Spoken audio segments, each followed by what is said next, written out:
بسم اللہ الرحمن الرحیم صلی اللہ علیہ حبیبہ محمد وآلہ وسلم۔ مشتاق احمد مخدومی یوٹیوب چینل کے ناظرین کو سلام۔ امید ہے کہ آپ سب خیریت سے ہوں گے اور دعا ہے کہ اللہ تعالیٰ آپ سب کو اپنی حفظ و ایمان میں رکھے۔ ناظرین، اس ویڈیو میں آپ کو بتاؤں گا کہ روزے کب فرض ہوئے، کیا یہ صرف مسلمانوں پر ہی فرض ہیں یا اس سے پہلے جو قومیں گزری ہیں ان پر بھی روزے فرض تھے۔ تو ناظرین، اس ویڈیو میں ہم یہ بھی دیکھیں گے کہ روزوں کو فرض کرنے کا مقصد کیا تھا۔ تو اس کے لیے چلتے ہیں قرآن حکیم کی طرف۔ سورہ بقرہ کی آیت نمبر 183 میں اللہ عز و جل نے روزوں کے فرض ہونے کا مقصد بتایا کہ اللہ عز و جل نے یہ بتایا کہ روزے تم پر کیوں فرض کیے۔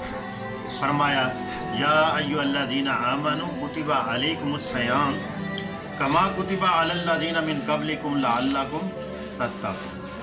فرمایا اے ایمان والو، یا ایھا الذین آمنوا کتب علیکم الصیام، کہ تم پر روزے فرض کر دیے گئے، یعنی تم پر روزے فرض کیے گئے۔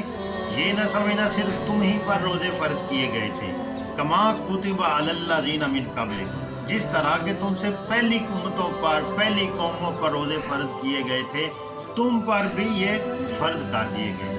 اس سے یہ پتہ چلتا ہے کہ یہ جو روزے ہیں یہ پہلی امتوں پر بھی، پہلی قوموں پر بھی کسی نہ کسی شکل میں یہ فرض تھے۔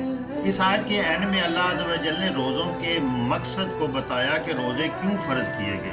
فرمایا لعلکم تتقون، تاکہ تم پرہیزگار بن جاؤ، یعنی پرہیزگاری کے لیے، تتقون کے لیے یہ روزے فرض کیے گئے۔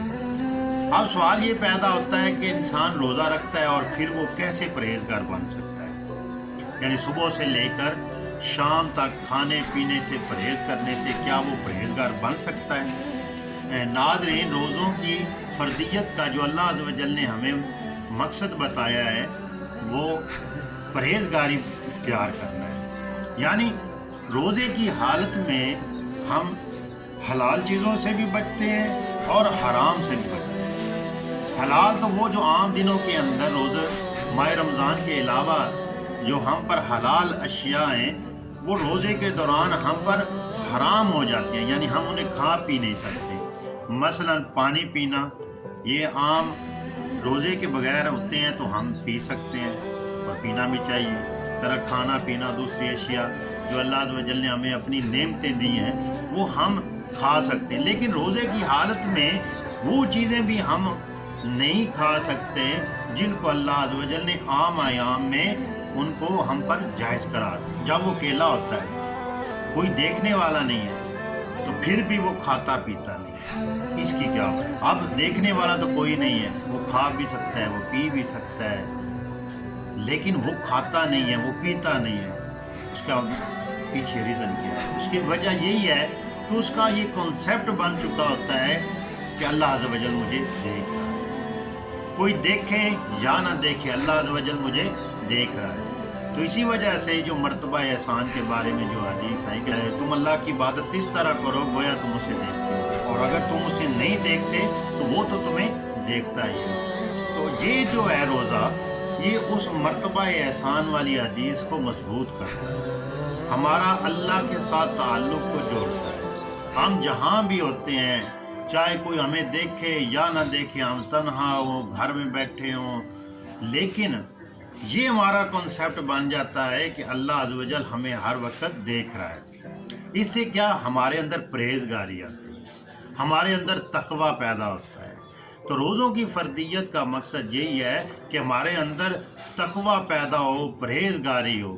صبح سے لے کر شام تک کھانے پینے اور دوسری چیزوں سے پرہیز کرنے کے علاوہ ہمیں ان چیزوں سے بھی پرہیز کرنا چاہیے جو چیزیں عام دنوں کے اندر بھی اللہ عز و جل نے منع فرمائی۔ مثلا غیبت ہے، چغلی ہے، جھوٹ ہے، فریب ہے، دغا بازی ہے، گالی نکالنا ہے۔ یہ عام حالات کے اندر بھی اس کی اجازت نہیں ہے، لیکن دیکھا گیا ہے کہ جب روزے کی حالت میں بھی لوگ ناپ تول میں کمی کر رہے ہیں، جھوٹ بول رہے ہیں، ایک دوسرے کو گالی دے رہے ہیں، تو اس سے کیا ہوتا ہے کہ جو روزے کا جو اصل مقصد ہے وہ فوت ہو جاتا ہے۔ ہم حلال چیزوں سے تو رک جاتے ہیں لیکن حرام چیزوں سے نہیں رکتے، اس وجہ سے روزے کی جو روح ہے وہ ہمیں حاصل نہیں ہوتی، روزے کا جو مغز ہے، روزے کا جو اصل مقصد ہے وہ حاصل نہیں ہوتا۔ یہ روزہ 2 ہجری میں اللہ عز و جل نے فرض کیا۔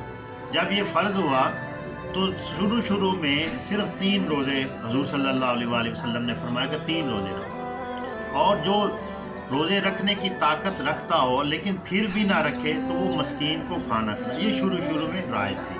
لیکن آگے چل کر اسی سورہ بقرہ کی آیت نمبر 85 میں اس حکم کو روک دیا گیا، لیکن صرف اس میں مسافر ہیں، جو بیمار ہیں اور بوڑھے، یہ اسی طرح رکھا گیا پہلے والا ہی، یعنی وہ اس سے استثناء ہے، یہ بعد میں روزے رکھیں گے۔